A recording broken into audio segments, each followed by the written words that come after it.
जय माता जी की हुक्म। राम राम सा। यह मैं इंजीनियर महावीर सिंह शेखावत झाझड़ बोल रहा हूँ।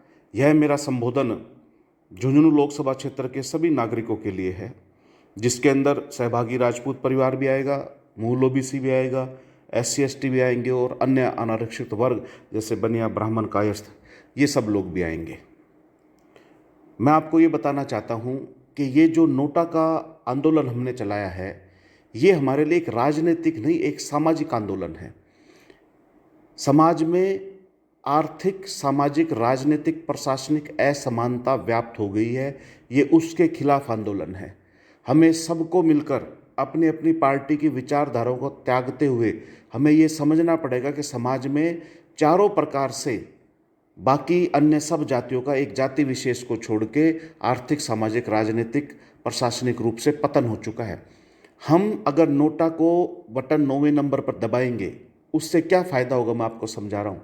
आइंदा से दोनों ही पार्टियों के आला कमान को ये मैसेज चला जाएगा कि इस झुंझुनू लोकसभा क्षेत्र में इस जाति विशेष जिसको हम टिकट देते हैं, कांग्रेस वाले भी और बीजेपी वाले भी, इसके अलावा भी अन्य लोग रहते हैं, उनको भी टिकट, उनको भी प्रतिनिधित्व मिलना चाहिए, उनको भी नौकरियों के समान अवसर मिलना चाहिए। लोग कहते हैं कि भाजपा वाले को हरा दो, कांग्रेस को दे दो, कोई कहता है कांग्रेस वाले को हरा दो, भाजपा को दे दो। मैं आपको ये समझा रहा हूँ, इससे उनकी हार से आपको कुछ बेनिफिट नहीं मिलेगा। फिर से अगली बार भी प्रतिनिधित्व उन्हीं को मिलेगा। मैं आपको समझाता हूँ कैसे। अभी 2023 के जो विधानसभा चुनाव हुए, उसमें एक राष्ट्रीय पार्टी ने 5 टिकटें झुंझुनू लोकसभा क्षेत्र में उदयपुर वाटी, झुंझुनू, मंडावा, फतेहपुर, सूरजगढ़ एक जाति विशेष के प्रत्याशियों को दी।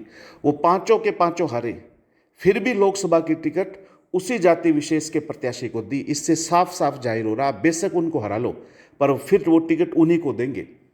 बस वो कैंडिडेट का चेहरा बदलते रहेंगे। अगर हमने नोटा पे एक बार 1 लाख वोट पूरे झुंझुनू जिले ने दबा दिए, तो मैं आपको यकीन दिला रहा हूं कि कांग्रेस के अंदर भी अन्य जाति के लोगों को जो यहाँ पर रहती है झुंझुनू लोकसभा क्षेत्र में, उनको प्रतिनिधित्व मिलेगा, और भारतीय जनता पार्टी के अंदर भी उनको प्रतिनिधित्व मिलेगा जो यहाँ पे रह रहे हैं। क्योंकि ये जो हमारे लोकल नेता है, ये हमारी आगे तक आवाज़ पहुँचने ही नहीं दे रहे आला कमान तक कि यहाँ पर झुंझुनू लोकसभा क्षेत्र में अन्य जातियाँ भी जीवित हैं।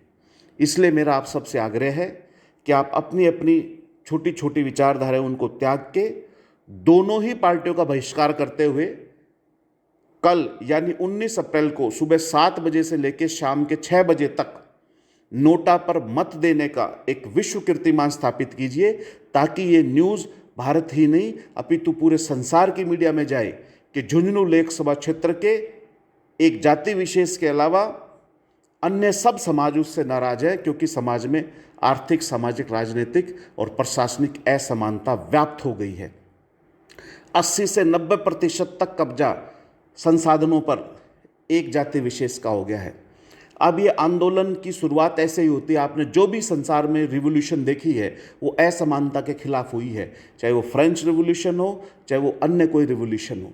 तो इसलिए मैं आप सबसे आग्रह कर रहा हूँ, ये जो नोटा पर बटन है, ये राजनीतिक मुहिम नहीं, एक सामाजिक मुहिम है, जन चेतना की मुहिम है, समाज में जो व्याप्त असमानता उसके खिलाफ मुहिम है। इसलिए आप 19 अप्रैल को नोटा का सबसे नीचे वाला बटन दबाकर अपनी जो नाराजगी है वो जाहिर कीजिए दोनों पार्टियों के प्रति, ताकि आइंदा वो आपके अगले लोकसभा चुनाव तक, अगले विधानसभा चुनाव तक या अन्य किसी चुनाव तक आपके विचारों को सुन सके, आपके विचारों को वो तरजीह दे, आपके विचारों को वो महत्व दे। जय हिंद, जय भारत, भारत माता की जय।